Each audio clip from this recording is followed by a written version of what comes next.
Ha, Sevar? Nargiz, yaxshimisan? Tuzing bo'lsa berib tur, ovqatim tuzi past bo'lib qoldi. Tuz? Hozir.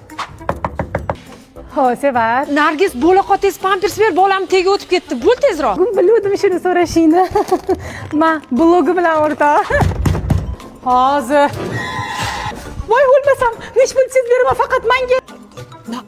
Voy, Nargiz, o'chir, nima shaq qilsan? Qo'shnilar nima deb o'ylaydi? Vahima qilmayman. Sevar, nima paket kiyib olding? Qo'rqib ketdim.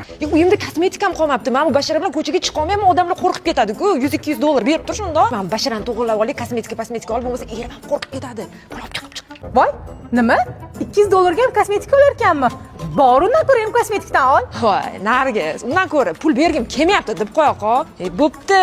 Eshitmadingmi? Kosmetikda 22-noyabr kuni magiya skidka aksiyasi bo'layotgan ekan. Yo'q, 11-da deb aytuvdi-ku uni. Faqat bir kun borib ol. Bo'pti, rahmat. Rostdan ham dugonam Nargiz aytganidek, 22-noyabr M Kosmetikda magiya skidka, ya'ni chegirmalar sehri aksiyasi ko'plab mijozlar talabi bilan qaytmoqda ekan. Faqat bir kungina bo'lar ekan. Chegirmalar 50% gacha. Ustiga-ustak 11-noyabrda bo'lmaydigan yangi mahsulotlar ham ishtirok etgan. Ishonmaysizlarmi? Unda o'zingizlar ham kelib ko'ringlar. Bu aksiyaning oxirgi takrorlanishi, boshqa bo'lmaydi. Ha, qo'shni, bordingmi? Oldingmi kosmetika? Voy, Nargiz, qo'shni baraka top, oldim, zo'r narsalar. Anaqa, qora choyingdan berib tur. Odam bo'lmas ekansan. Pas.